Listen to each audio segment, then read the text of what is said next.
सभी को और एक बार प्रभु यीशु मसीह के नाम से प्यार भरा सलाम और जय मसीह की। सभी को मिलकर अच्छा लगा। प्रभु का धन्यवाद हो। आप लोगों को समय निकाल कर इस वचन के अध्ययन के लिए आने के लिए प्रभु ने मदद किया।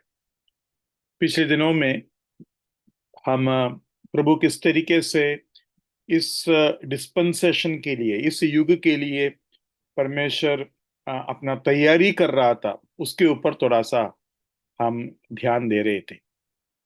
और हमने ये देखा कि परमेश्वर के तैयारी हमारा तैयारी से काफी अलग है। परमेश्वर के तैयारी सारे संसार को लेकर है।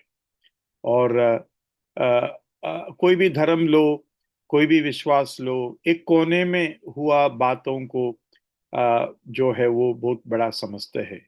और कोई भी धर्म हो, उसका एक ग्रंथ होगा और वो ग्रंथ एक आदमी लिखा होगा। लेकिन जब हम परमेश्वर, जिंदा परमेश्वर के पास आता है, तो परमेश्वर एक कोने में एक काम नहीं करते, क्योंकि वो चाहते हैं कि सारे मनुष्य उद्धार पाए। और इसलिए सारे मनुष्य को उस उद्धार का समाचार और समझ और मौका मिलने के लिए परमेश्वर जो है बड़ा काम करते, सचमुच में बड़ा काम। और पिछली दिनों में कम से कम 3 सत्र में हमने ये देखा कि परमेश्वर मिस्र के समय से लेकर अभी तक का जो समय है, किस तरीके से मिस्र, बाबिलोन, मेदो पेर्शिया, ग्रीस और रोम के द्वारा काम किया, और उसके परिणाम क्या है और असल में क्या हुआ। और एक एक देश को इस्तेमाल कर कर दूसरे देश को जब लाते हैं, उधर भी परमेश्वर का योजना है कि सभी लोगों को मौका मिले, सभी लोग जाने, सभी लोगों का इतिहास में परमेश्वर के काम रचे, और कोई भी ऐसा ना कहे कि इस परमेश्वर के बारे में हमें नहीं मालूम। तो ये बात हम जो है इसमें देख सकते हैं। आइए आज हम जो है इसराइल और कलीसिया का बीच में जो फर्क है, उसमें से और कुछ बातों की ओर अपना ध्यान लेके जाने का कोशिश करेगा। यहाँ यह है कि असल में यहूदी, वो इसराइल जब हम बोलते हैं, परमेश्वर उसको किस नजर से देखता है? परमेश्वर इसराइल को किस नजर से देखता है? सबसे पहले वचन में लिखा है कि सुसमाचार के संबंध में वो शत्रु है। सुसमाचार के संबंध में देखा जाएगा, वो शत्रु है। जरा पढ़िए रोमी 11 का 28 और 29। रोमी 11 का 28 और 29। सुसमाचार के भाव से तो तुम्हारे लिए वे परमेश्वर के बैरी है। हाँ, परंतु परमेश्वर के बैरी है, उसको ध्यान में रखना। आगे पढ़िए। परंतु चुन लिए जाने के भाव से वे बाप दादों के कारण प्यारे हैं। हाँ, क्यों? चुन लिए क्योंकि जाने के वजह से बाप दादों के द्वारे वो प्यारे हैं। तो ये परमेश्वर के नजर है, परमेश्वर के नजर से उसको देखना है। आगे बढ़िए। क्योंकि परमेश्वर के वरदान और बुलाहट अटल है। 29 तक पढ़ा। जी ब्रदर। ओके। तो हम देखते हैं कि परमेश्वर जो है अपने काम जारी रखेंगे। मतलब इसराइल अभी भी इसराइल है, परमेश्वर इसराइल को बदला नहीं। लेकिन इसके मतलब ये नहीं कि इसराइल इसराइल में जन्म लेने का वजह से एक यहूदी स्वर्ग में आएगा। इसराइल को इस पृथ्वी में परमेश्वर ने जो जिम्मेवारी दिया, वो इसराइल को निभाना पड़ा। इसराइल चाहे या ना चाहे, इसराइल के द्वारा परमेश्वर ने वो काम करके लिया।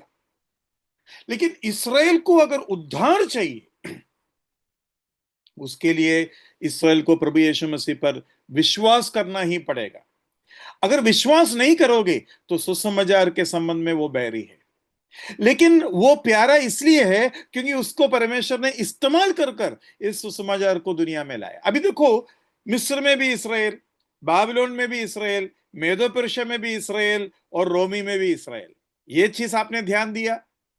राज्य अलग अलग है, और इनको वादा किया हुआ देश कनान देश है, इसराइल में है, जबकि वो इसराइल में नहीं है। इन चारों राज्य के समय पर इन चारों राज्य के पास चला गया, लेकिन रोमी शासन का टाइम पर वो केवल वो इसराइल में भी रहा, और रोमी शासन कहां कहां थे, वहां हर जगह इसराइल के लोग रहे। मतलब परमेश्वर उस ज्योति को हर जगह कैसा पहुंचाता है, ये भी देख लीजिए।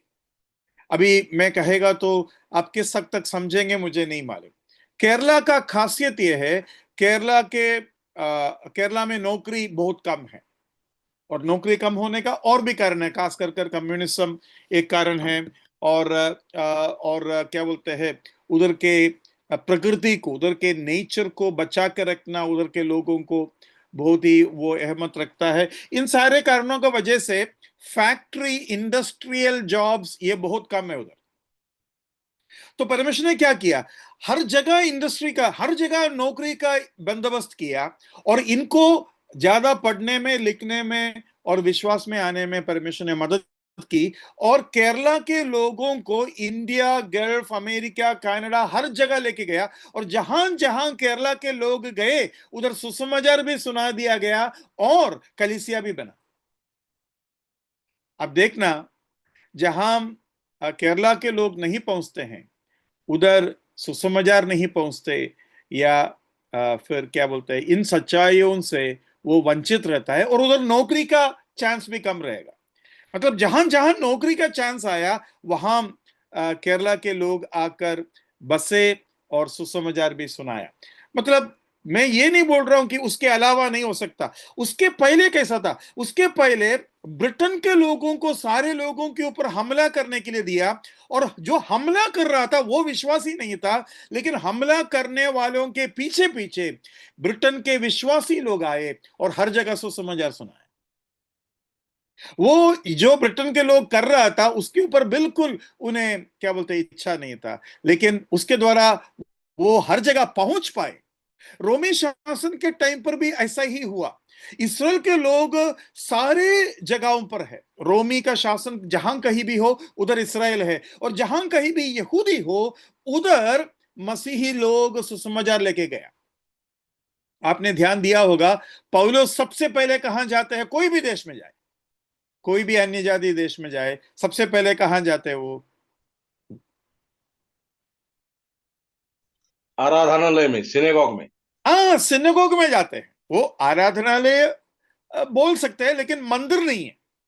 मंदिर एक ही है, लेकिन सिनेगोग हर जगह है। और ये सिनेगोग होने का कारण भी क्या है, यही रोमी शासन और उसका पहले का ग्रीस शासन है। क्योंकि ये लोग तीतर पितर हुआ, मतलब एक अच्छे रूप से, लेकिन उनको उनको इकट्ठा होने के लिए, वचन सीखने के लिए मौका चाहिए था, इसलिए इन्होंने सिनेगोग्स बनाया, इकट्ठा होने का जगह, इकट्ठा होने का जगह बनाया।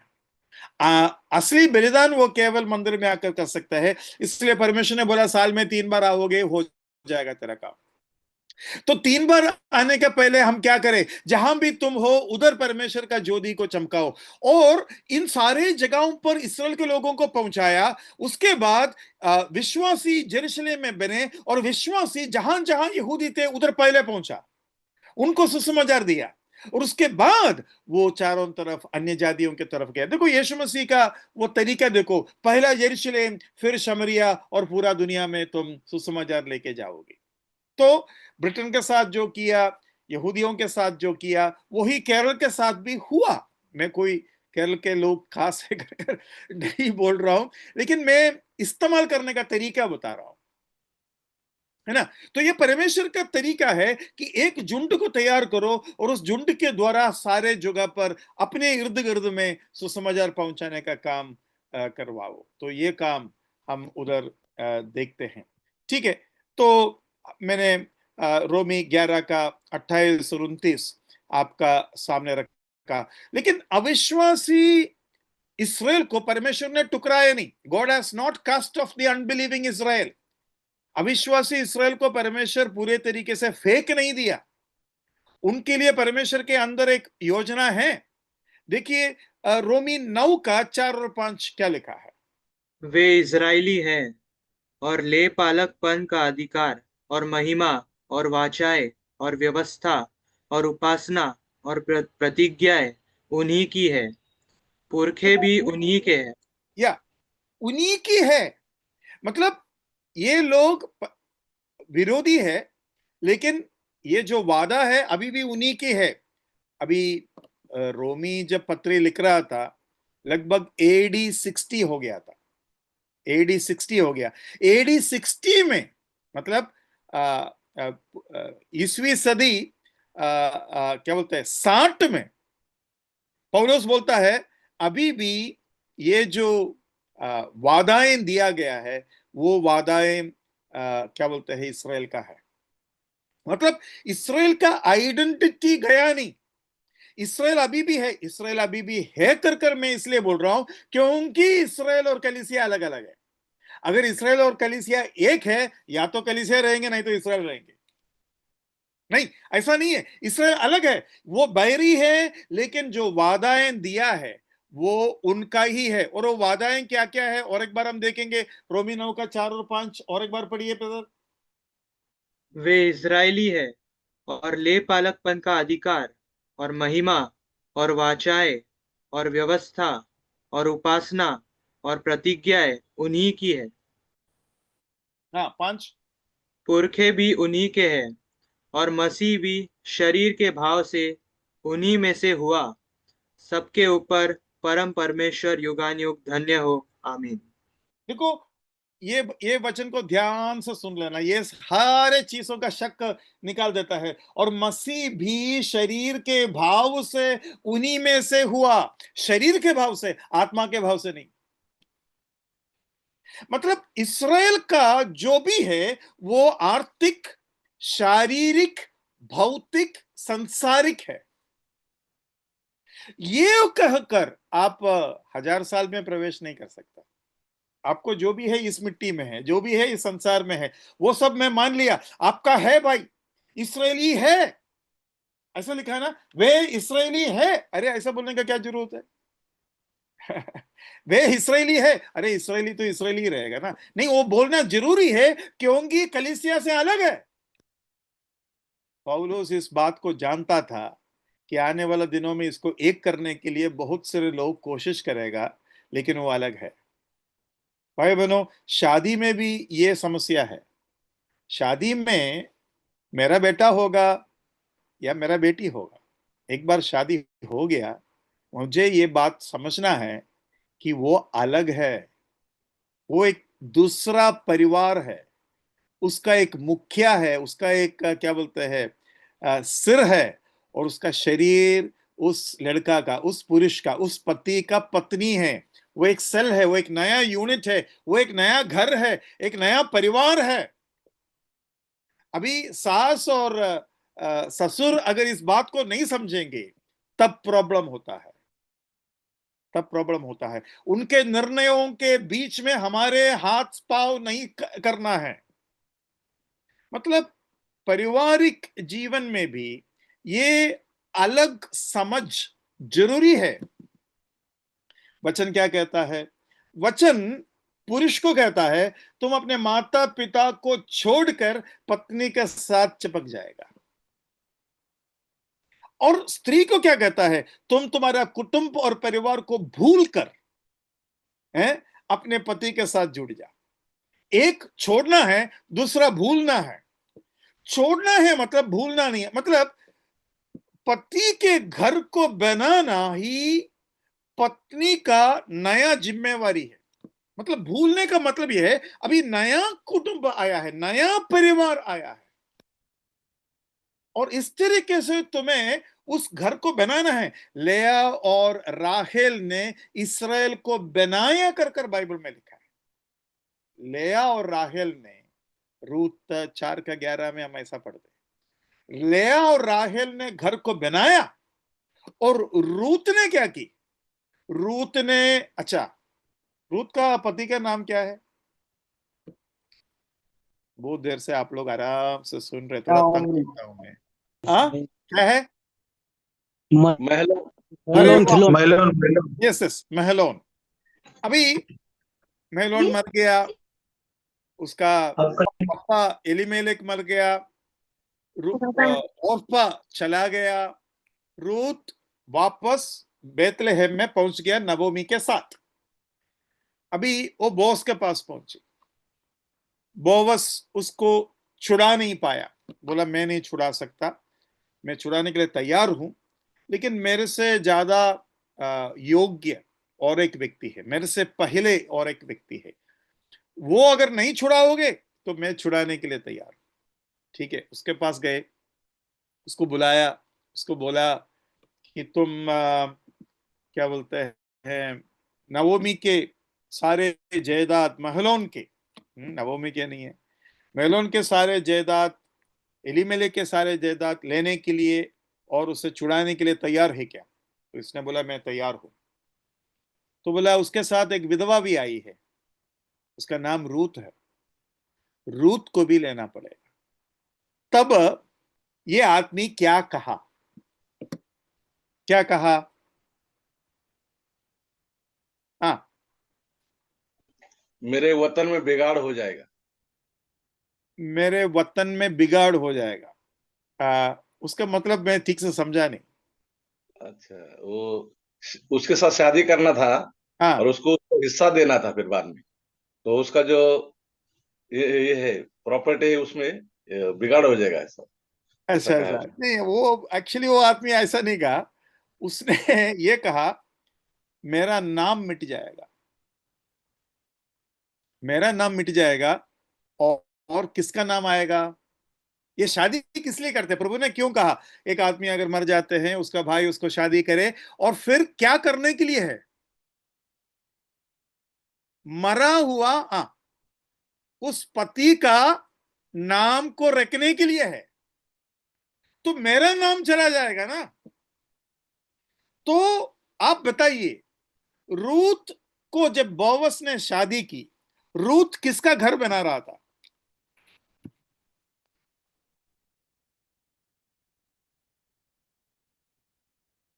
हाँ जी, रूत किसका घर बना रहा था? अपने पहले पति का। यस, बोवस किसका घर बना रहा था? बोवस रूत के पहला पति का घर बना रहा था। ये एक बहुत अजीब चीज है। बोवस तैयार हो गया, कोई बात नहीं भाई, मेरा नाम नहीं आएगा, कोई बात नहीं, बोवस का नाम आया वो अलग बात है। लेकिन वो पहले वाला डरा इसलिए क्योंकि मैं जायदाद लेने के लिए तैयार हूं, लेकिन मेरा नाम जो है महलोन के नाम पर हो जाएगा, मतलब महलोन के नाम ना मिट जाए, वो है इस शादी का असली मकसद। तो ये जो है उधर वो आदमी नहीं चाहता था। मेरा कहने के मतलब ये है कि एक लड़की को अगर ये मालूम है वो शादी करने के बाद मेरा घर ये है और ये घर बनाना मेरा काम है, अभी मेरा काम मेरा पप्पा का घर बनाने के लिए नहीं है, अभी मैं मेरा पति का घर बनाऊंगा और वो घर मेरा घर है, मुझे अपना घर को घर के रूप में भूलना पड़ेगा, इस घर को बनाना है। लेकिन कई ऐसे पत्नियां, कई ऐसे औरतें हैं जो अपने पप्पा मम्मी का घर बनाने में लगे हैं। है ना? उसमें क्या है ना, जैसा प्रभु का योजना है वो पूरा नहीं होगा है? मतलब आपके दिल यहां रहना चाहिए, तभी वो काम ठीक से होगा, और तब परमेश्वर का नाम का महिमा, ये परमेश्वर के सोचने के तरीका हमें समझना है। जो हो रहा है, जो नहीं हो रहा है, क्या जो सुविधा है, जो असुविधा है, वो सब अलग बात है, लेकिन परमेश्वर के सोच, परमेश्वर के वचन से लेना जरूरी है। अक्सर हम अपने सोचों को जाने अनजाने में मन में हमेशा रखता है, परमेश्वर के सोच हमारे सोच के ऊपर नहीं आता, और उसका वजह से परमेश्वर का असली मकसद जो है हमको समझ में नहीं आता। तो मरा हुआ व्यक्ति का नाम रखना यह जरूरी है। तो यहां इस्राएल और कलीसिया के बारी जब आते हैं, हम देखते हैं यीशु मसीह हमारे लिए मरा और तीसरा दिन जी उठा, है ना? तो यीशु मसीह का अलग है, वो एक अलग यूनिट है, उसको इस्राएल के साथ नहीं मिलाना है। तो ये परमेश्वर के वचन जो है हमें बहुत ही स्पष्ट रूप से सिखाते हैं। और आइए हम आगे बढ़ेंगे। अब एक वचन हम पढ़ेंगे, मत्ती के सुसमाचार 3 का 9। और अपने अपने मन में यह न सोचो कि हमारा पिता अब्राहम है, क्योंकि मैं तुमसे कहता हूँ कि परमेश्वर इन पत्थरों से अब्राहम के लिए संतान उत्पन्न कर सकता है। मतलब सेम प्रॉब्लम, मैंने बोला ना, भूला नहीं, भूलने के लिए तैयार नहीं है। लड़की को बोला था, क्या बोला था? तुम अपने अपने परिवार को भूलो। लेकिन यहूदी लोग अब्राहम को नहीं भूल पाए, वो इसराइल या याकूब को नहीं भूल पाए। वो ये कहते रहा, मेरा बाप, मेरा बाप, मेरा बाप अब्राहम है। तो प्रभु बोला, जब तक तुम भूलेंगे नहीं तब तक तुम मेरे होंगे नहीं, और जब तुम मेरे होंगे तब तुम मन में भी अब्राहम कर कर नहीं बोलना चाहिए। वो उस सिद्धांत को समझने का कोशिश कीजिए, उस सिद्धांत को समझने का कोशिश कीजिए। जब परमेश्वर ने लोथ और परिवार को भागने के लिए कहा, परमेश्वर ने कहा पीछे नहीं मोड़ने का, अलग हो जाओ। ये जो अलग होना और उस परिवार, नया परिवार को उसका दर्जा देना, हर माता पिता सीखना है, और ये आसान नहीं है। ये जो है उसके लिए बहुत समझ चाहिए और व्यवहारिक समझ चाहिए। व्यवहारिक समझ मतलब समय समय पर उसका समझ हमारे मन में आना चाहिए।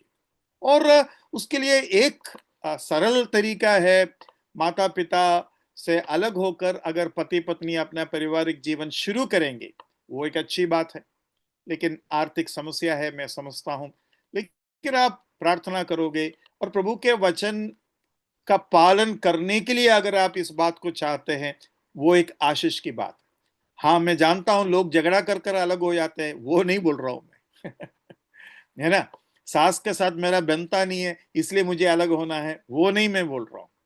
पूरे प्यार में रहते हुए माता पिता और पति पत्नी, उन लोग बैठकर सोचकर उसको अलग कर कर, उसके थोड़ा खर्चा होगा, थोड़ा परेशानी होगा, उसको सह कर वो करेंगे तो उसका फायदा होगा। उसके बाद जब माता पिता को जरूरी है, बुजुर्ग हो गया या फिर तकलीफ है, तब वापस आ सकते हैं और नियंत्रण। लेकिन इस क्या बोलते हैं, घर के मुखिया, जो पति और पत्नी के बीच में जो पति का सिर है, सिर का जो रोल है, उसको बनाए रखना जरूरी है, उसको संभाल के रखना जरूरी है, और तब वो इकट्ठा हो सकते हैं। तो मतलब अलग होकर भी आप वापस आ सकते हैं, ऐसी कोई बात नहीं कि आप एक साथ नहीं रह सकते।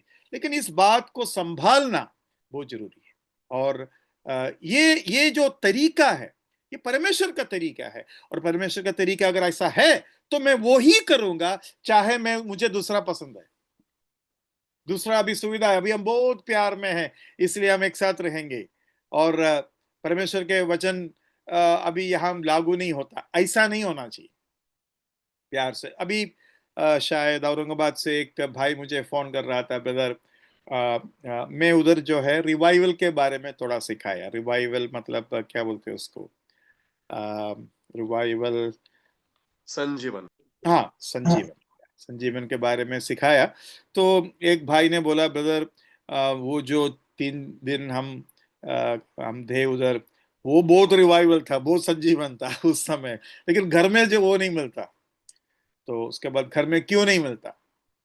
तो मुझे नहीं मालूम ये परिवार कैसा है। तो मैं बोला, ब्रदर आप घर में पारिवारिक प्रार्थना में व्यक्तिगत तौर से आपको जो है पति का नेतृत्व लेना पड़ेगा। संजीवन के लिए एक नेतृत्व होना चाहिए, और उस नेतृत्वपन में बाकी परिवार पीछे पीछे आना चाहिए, और संजीवन लाने के लिए आपको प्रार्थना के साथ अपना काम करना है।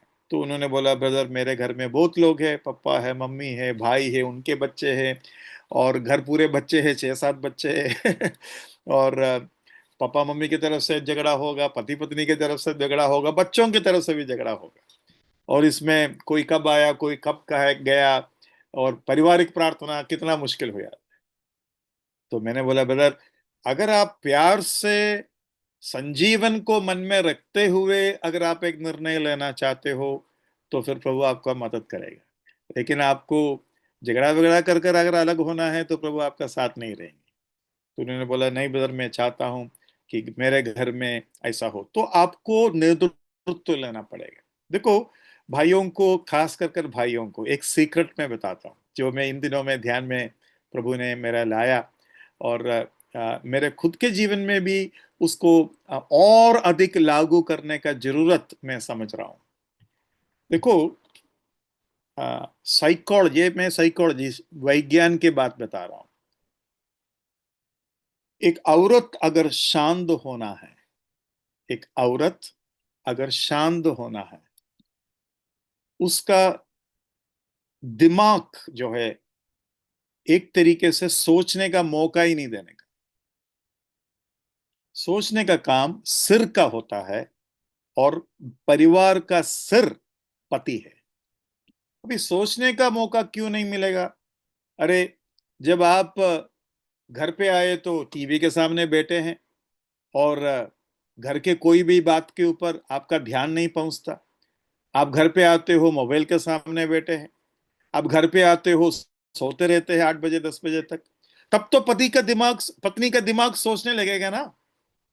आपको सोचने का मौका ही नहीं देने का। सोचने का मौका नहीं देने का मतलब क्या है?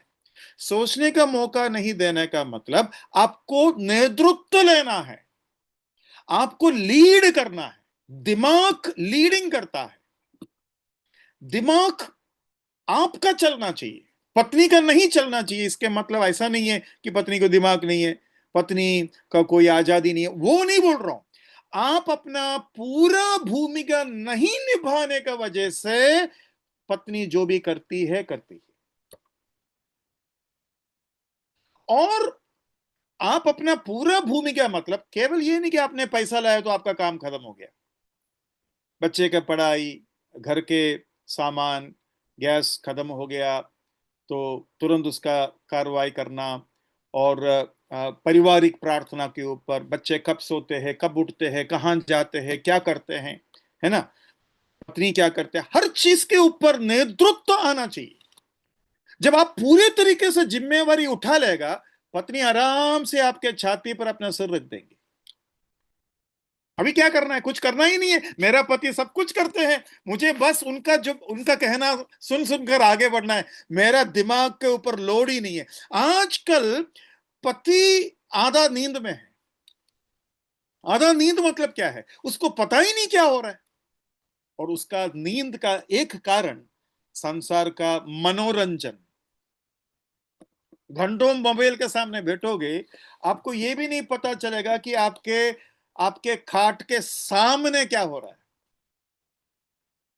आपका बेड बिगड़ा हुआ है, आपका टेबल बिगड़ा हुआ है, आप बाइबल खोलकर दिन हो गया, आपको आपको धक्का दे देकर या बोल बोल कर खाने के लिए बुलाना पड़ता है। अरे आ जाओ, अरे आ जाओ। नहीं तो पारिवारिक प्रार्थना हो तो पत्नी को 10 बार बोलना पड़ता है, प्रार्थना करने के लिए आओ, प्रार्थना करने के लिए आओ, प्रार्थना करने के लिए आओ। क्यों भाई, आप क्या कर रहे हो? नेतृत्व तो किसके हाथ में हो गया? पुणे में एक बहुत अच्छा परिवार, उधर के बहन एक दिन मुझे बोल रहा था, मेरा एक बहुत बड़ा इच्छा है कि पारिवारिक प्रार्थना में मेरा पति नेतृत्व करे। पारिवारिक प्रार्थना में मेरा पति नेतृत्व करे। ये सच है कि कहीं जाना होता है तो हम नेतृत्व ले लेते हैं। ट्रेन में चढ़ते वक्त, बस में चढ़ते वक्त अगर परिवार है, पूरा नेतृत्व हम ले लेते हैं, अच्छी बात है। लेकिन ऐसा नेतृत्व हमें हमेशा लेना है ना। और उस समय हमारे परिवार को कोई कुछ बोले, कोई कुछ छुए तो हम एकदम नेतृत्व में आ जाता है, वो सब अच्छी बात है। लेकिन घर के अंदर हम सो जाते हैं। घर के अंदर कोई नेतृत्व नहीं है। घर के अंदर के हर चीजों में ये नेतृत्व के बात ये नहीं कि गुंडाइज्म, वो नहीं बोल रहा हूं। हर जगह एक पप्पा का जैसा, हर जगह एक पति का जैसा आप मनोरंजन में हो जाते। देखो, परमेश्वर ने आदम को कहा था बगीचा को गार्ड करने के लिए, उसको उसको क्या बोलते हैं, बचाने के लिए, उसको गार्ड करने के लिए बोला था, केवल देखभाल नहीं, मतलब उसको प्रोटेक्शन देने का काम आपका है। लेकिन प्रोटेक्शन किससे लूं? वो तो कीटाणु तो नहीं था, जानवरों का प्रॉब्लम नहीं था, फिर किसका प्रॉब्लम था? एक शत्रु है, उस शत्रु को अंदर नहीं आना था, वो शत्रु सांप के रूप में आया। हाँ, रखवाली, थैंक यू ब्रदर। तो वो रखवाली का असली काम उसने किया नहीं, और हवा के पास आकर ये सांप बात करने लगे। अभी आप बताइए, उस पाप में नेतृत्व कौन लिया? पति तो बस सुना, पति पत्नी का फॉलो किया और पत्नी को धोखा हो गया। पति नेतृत्व में नहीं था, तो नेतृत्व में नहीं होने का वजह से एक श्राप के रूप में परमेश्वर ने हव्वा को कहा, तेरा पति तुम्हारे ऊपर रूल करेंगे और तुम हमेशा चाहोगे कि तुम उस अधिकार को प्राप्त करें। उस भाग को आपने कभी सही रूप से समझा कि नहीं मुझे नहीं पता। मैं एक वचन उसको थोड़ा दिखाने के लिए कोशिश करूंगा। तो उत्पत्ति 3 अध्याय पे आइए, उसका 17 पढ़िए। और आदम से उसने कहा, तूने जो अपनी पत्नी की बात सुनी हाँ, और पत्नी जिस की बात सुनी, मतलब नेतृत्व नहीं लिया। सुनने का जरूरत क्यों पड़ा? क्योंकि तुमने कुछ भी नहीं सोचा। पूरा सोचने का काम किसने की? पूरा सोचने का काम किसने की? पत्नी ने की। सोचने का काम आपको करना था, तो सोचने के काम करने में आप कामयाब नहीं रहा। देखो, नेतृत्व की बात यह नहीं कि आप कोई बड़ा है, ऐसा कुछ है, लेकिन आपका जिम्मेवारी है सिर का काम करे। सिर सोचना है, सिर को सोचना है, शरीर को नहीं सोचना है। अभी सिर जब नहीं सोचेंगे तो शरीर जरूर सोचेंगे ना। मतलब एक तरीके से पत्नी का गलती नहीं है, जब सिर नहीं सोचते हैं तो शरीर सोचने लगते हैं। तो ये बात उधर सबसे पहले आपको ध्यान देना है। उसके बाद जरा देखिए उसका 16, देखिए 16। फिर स्त्री से उसने कहा, मैं तेरी पीड़ा और तेरे गर्भवती होने के दुख को बहुत बढ़ाऊंगा। हम्म। तू पीड़ित होकर बालक उत्पन्न करेगी हम्म। और तेरी लालसा तेरे पति की ओर होगी हम्म। और वह तुझ पर प्रभुता करेगा। तेरी लालसा पति की ओर होगी। वो जो लालसा शब्द है ना, वो कोई अच्छा शब्द नहीं है। कई लोग सोचते हैं हाँ तुम्हारा प्रेम पति के ऊपर रहेंगी, वो श्राप के रूप में प्रेम देता है क्या? तेरा लालसा पति के ऊपर, और पति तुम्हारे ऊपर, और उसके उसके साथ जोड़कर बोलता है, you will desire your husband and your husband will rule you. उसको दोबारा पढ़िए बेटा, वो जो एक्सैक्ट पोर्शन। और तेरी लालसा तेरे पति की ओर होगी और वह तुझ पर प्रभुता करेगा। प्रभुता करेगा। लालसा और प्रभुता, वो जो लालसा शब्द है ना, इंग्लिश में डिजायर लिखा है, आग्रह, डिजायर। अभी वो डिजायर शब्द है ना, उसको उसका सही इस्तेमाल एक और जगह पर किया है जहां आपको समझ में आने में आसान हो जाएगा। आप मेरे साथ उत्पत्ति 4 पे आइए, उसका 7 पढ़िए, 7। यदि तू भला करे तो क्या तेरी भेंट ग्रहण न की जाएगी? और यदि तू भला न करे तो पाप द्वार पर छिपा रहता है और उसकी लालसा तेरी ओर होगी। हाँ, उसकी लालसा देखा, उसकी लालसा तुम्हारे ऊपर रहेगी। तो उधर उधर जो लालसा शब्द इस्तेमाल किया है, वो क्या प्यार है क्या? नहीं, पाप चाहते हैं कि तुम्हारे ऊपर नियंत्रण कर पाए। तो श्राप का भाग है पत्नी के अंदर नियंत्रण का लालसा, और पति का जिम्मेवारी है वो पूरे नियंत्रण ले। तो जब लालसा ऐसा रहेंगे और आप नियंत्रण नहीं लेता, तब प्रभुता होता है, रूल। रूल मतलब वो क्रूर हो जाता है, वो उसमें क्रूरता आ जाता है, क्योंकि आप कंट्रोल करना चाहते हैं और यहां से कंट्रोल करना चाहता है। कैसा होना कैसा चाहिए? आप पूरी तरीके से नेतृत्व ले और पत्नी आराम से आपके साथ साथ आ पाए। कितना सुंदर है ना, जब प्रभु यीशु मसीह इस दुनिया में आकर कहा, मैं अपने आप से कुछ नहीं कहता, और मैं अपने आप से कुछ नहीं करता, जो मेरा पिता करते हैं वो ही मैं करता हूं, और जो मेरा पिता कहते हैं वो ही मैं कहता हूं। मतलब मेरा दिमाग एकदम ठंडा है, मेरा सिर पिता है, और मैं एकदम शांत हूं। मुझे बस पिता जो करता है वो करना है। अगर पिता सब कुछ करेंगे तभी तो मैं शांत बैठूंगा। अगर पिता सो जाएंगे, बाइबल में लिखा है ना, इसराइल का परमेश्वर झपकी नहीं मारता। अगर पिता कोई भी क्षेत्र में सो जाएंगे तब हम परेशान हो जाएंगे। अभी देखो, यीशु मसीह बोट में सो रहा था, तब चेले लोग क्या कहा? हाँ, क्या तुम्हें हम नाश होने के लिए चिंता नहीं है क्या? वो गलत है। यीशु मसीह सोया नहीं, यीशु मसीह परीक्षा कर रहा था। यीशु मसीह परीक्षा कर रहा था। मतलब इनको ये मालूम होना चाहिए कि हमारा परमेश्वर कभी नहीं सोते। तो पत्नी इस रूप से पति का नेतृत्व के लिए एक तरीके से उसके अंदर प्यास है, लेकिन पति वो नेतृत्व सारे क्षेत्र में नहीं करने का वजह से उसके अंदर कोई निर्णय नहीं है, उसके अंदर कोई प्लान नहीं है, कोई प्रोग्राम नहीं है, और उसका वजह से जो है पत्नी जो है कंट्रोल करने का कोशिश करते, कंट्रोल करने का नहीं, क्योंकि क्योंकि समस्याएं सामने हैं। तो हमने 3-4 इलाके के द्वारा हमने देखा कि किस तरीके से पारिवारिक जीवन में वो नेतृत्व आने, और जब ये प्रैक्टिस पति को करना है और तब पापा मम्मी बीच में घुसेगा तो वो तो फिर उधर से भी गए, है ना? तो ये परमेश्वर का योजना, परमेश्वर के तरफ से ही, परमेश्वर के तरीके से ही समझना बहुत जरूरी है। रोमी 11 का 26 जरा देखिए। और इस रीति से सारा इज़राइल उद्धार पाएगा, जैसा लिखा है, छुड़ाने वाला सियोन से आएगा और अभक्ति को याकूब से दूर करेगा। देखो, अभक्ति को याकूब से दूर करेगा, और इस तरीके से इस्राएल उद्धार पाएंगे। मतलब कलीसिया नहीं है इस्राएल। और इस्राएल कब उद्धार पाएंगे? ये वचन कब पूरे होने वाला है? ये वचन कब पूरा होने वाला है?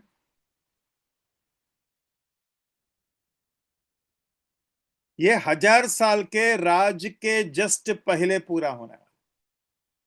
तो 1000 साल के राज्य के जस्ट पहले अगर पूरा होना है तो फिर यह कलीसिया के बारे में कैसा हो सकता है? मतलब इस्राएल के अंधापन वो अंत तक रहेगा, एक राज्य, एक देश के रूप में, एक जात के रूप में।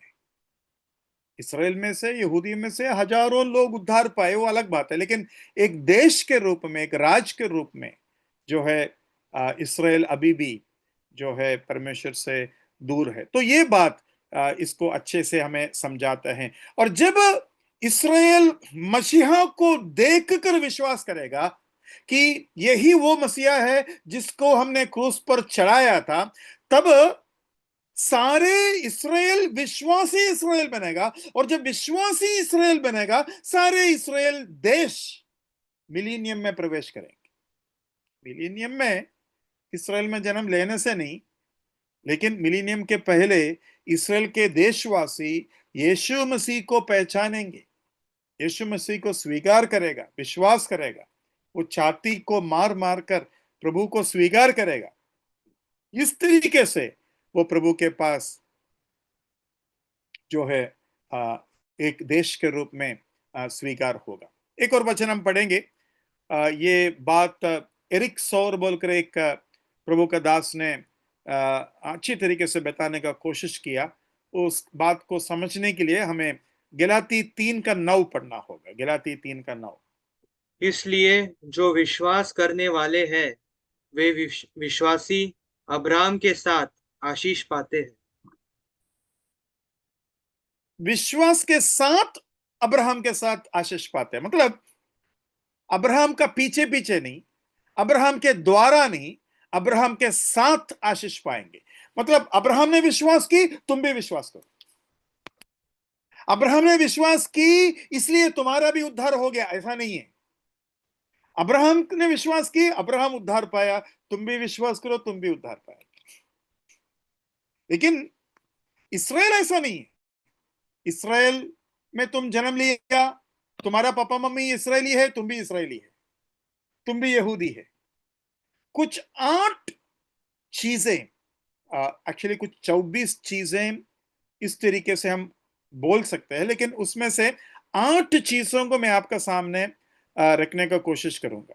8 चीजें आपको अगर लिखना हो तो सबसे पहले ऊपर चर्च और इस तरफ इसराइल लिख दो। चर्च और इसराइल के फर्क, 8 खास फर्क को मैं बोलने का कोशिश करूंगा। सबसे पहले वचन में कलीसिया एक मर्म है करके लिखा है। Church is a mystery. अभी बोलने की जरूरत नहीं है, इसराइल कभी भी एक मिस्टरी नहीं रहा। इसराइल एक मर्म कभी नहीं रहा। बात क्लियर है ना? कलीसिया का काम शुरू होता है प्रेरितों का काम 2 अध्याय में, या पवित्र आत्मा जब आया तब से शुरू होता है। कलीसिया का काम या कलीसिया का शुरुआत पेंतिकोस्त दिन में है। लेकिन इसराइल का शुरुआत कब हुआ? इसराइल की शुरुआत उत्पत्ति 12 में अब्राहम के साथ हुआ। तो 2 बातें बताया, एक है मर्म और दूसरा है शुरुआत। और उसके बराबरी में इसराइल का आपको समझ में आया, इसराइल कभी भी एक मर्म नहीं था और इसराइल का शुरुआत अब्राहम के साथ हुआ। अभी तीसरा है, Christ is the head of the church. Church का, कलीसिया का सिर जो है वो यीशु मसीह है, लेकिन इसराइल का सिर अब्राहम है। इसराइल का सिर अब्राहम है। वो हो गया तीसरा फर्क। चौथा फर्क क्या है? कलीसिया का अंग आप नया जन्म के द्वारा, नया जन्म आत्मा के जन्म के द्वारा होता है। कलीसिया के अंग या कलीसिया के भाग, कलीसिया के शरीर के भाग आप बनते हैं नया जन्म के द्वारा, आत्मा के जन्म के द्वारा। अभी आप ही बताइए, इसराइल के भाग आप कैसे बनते हैं? स्वाभाविक जन्म के द्वारा, नेचुरल बर्थ। तो एक है न्यू बर्थ, दूसरा है नेचुरल बर्थ।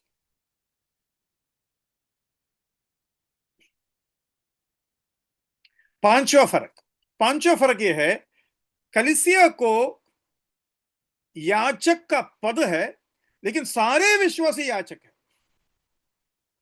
कलीसिया में सारे विश्वासी याचक है, याचक के पद उसको है। लेकिन इसराइल में केवल लेवी भी नहीं बोल सकता, अहरोन के बच्चे, केवल अहरोन के बच्चे, या फिर ऐसा हम कह सकते हैं यीशु मसीह के बच्चे कलीसिया में याचक है और अहरोन के बच्चे इसराइल में याचक है। उसमें और एक बात आता है, यीशु मसीह महायाचक है, महायाचक के बच्चे याचक है। अहरोन महायाचक है, अहरोन के बच्चे याचक है। एकदम क्लियर है ना वो? तो वो हो गया पांचवा फर्क। अभी छठवां क्या है? छठवां यह है कि कलीसिया जो शरीर है, इस शरीर में यहूदी और अन्य जाति मिलकर है। कलीसिया जो शरीर है, यहूदी और अन्य जाति मिलकर बनता है, जबकि इसराइल केवल यहूदी है। और यह सच है कि अन्य जाति में से कई लोग यहूदी बनने का कोशिश की, लेकिन उनको प्रोसेलाइट्स बोला जाता है, कि मतलब उस धर्म को स्वीकार करने वाले लोग। लेकिन इसराइल के मन में हमेशा अन्य जाति है। एफएससी 2:12 में हम पढ़ते हैं वो परमेश्वर के वादाओं से, परमेश्वर के आशीषों से दूर है अन्य जाति। मतलब, और एक बार मैं बोलता हूं, छठवां फर्क यह है, कलीसिया के शरीर, कलीसिया के भाग यहूदी और यूनानी एक साथ है, जबकि इसराइल में केवल यहूदी है या केवल खतने लोग हैं। चर्च में, कलीसिया में खतना रहित भी है और खतने वाले भी हैं, लेकिन कलीसिया के सारे लोगों का हृदय का खतना हो चुका है, हृदय का खतना हो चुका है। इसराइल में हृदय का खतना का कोई गारंटी नहीं है। खतना हो या ना हो, आपका जन्म से ही आपका शारीरिक खतना हो जाता है और शारीरिक रूप से आप इसराइली है ना। तो ये हो गया छठवां फर्क। फिर सातवां फर्क क्या है? सातवां फर्क यह है कि कलीसिया उठा लिया जाएगा, वो पीड़ा काल के द्वारा नहीं गुजरेंगे।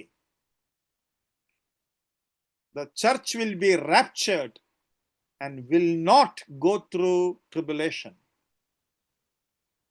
लेकिन इसराइल के बारे में क्या कहूं? इसराइल का रिडेम्पशन होगा, चुड़ौती होगा, और वो पीड़ा काल के द्वारा 1000 साल के राज्य में प्रवेश करेंगे। पीड़ा काल के द्वारा 1000 साल के राज्य में प्रवेश करेंगे। तो सातवां पॉइंट में हमने क्या पढ़ा? कलीसिया का पुनरुत्थान होगा, रैप्चर होगा, और वो अनंत काल परमेश्वर के साथ रहेंगे, पीड़ा काल के द्वारा नहीं जाएगा। लेकिन इसराइल छुड़ाया जाएगा, लेकिन पीड़ा काल के द्वारा 1000 साल के राज्य में प्रवेश करेंगे। तो यह है सातवां पॉइंट। आठवां पॉइंट क्या है? आठवां पॉइंट यह है, कलीसिया स्वर्ग के नागरिक है।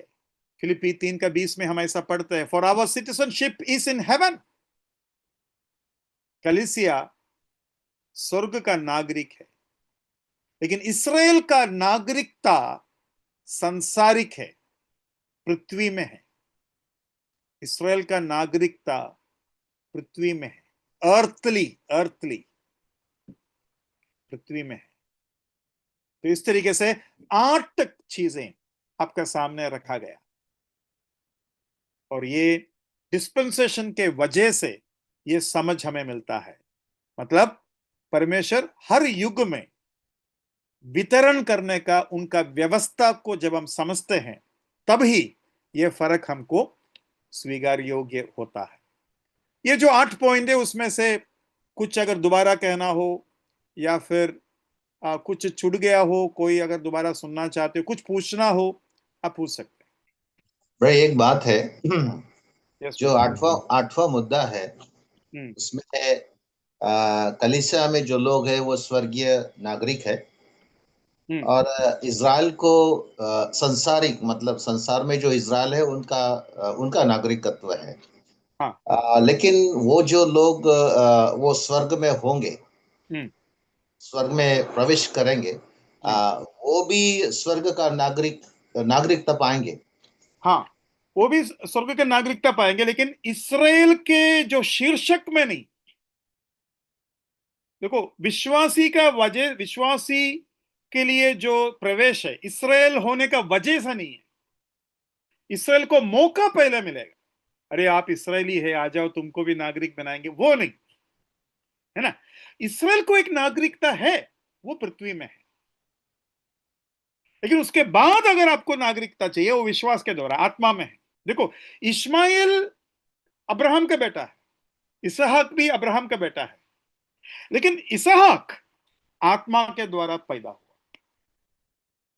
बेटा मैं किसका हूं? दोनों बोलेंगे मैं अब्राहम का हूं, लेकिन परमेश्वर का योजना में केवल इसहाक है। आत्मा के तरफ से जन्म लेना ही पड़ेगा। तो वो इसराइल के शीर्षक में नहीं मिलेंगे, विश्वासी के रूप में मिलेगा। तो इसराइल को एक आशीष है। अब बोलो ना, यीशु मसीह भी शरीर के तौर से इसराइल में आया, है ना, वो है, लेकिन उतने में सीमित है। उनकी नागरिकता यही सीमित है।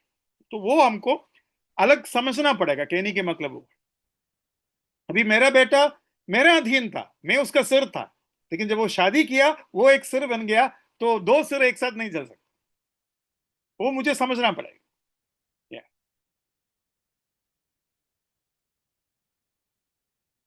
इसराइल को ब्रदर हाँ जी, पीड़ा पीड़ा सहना ही होगा।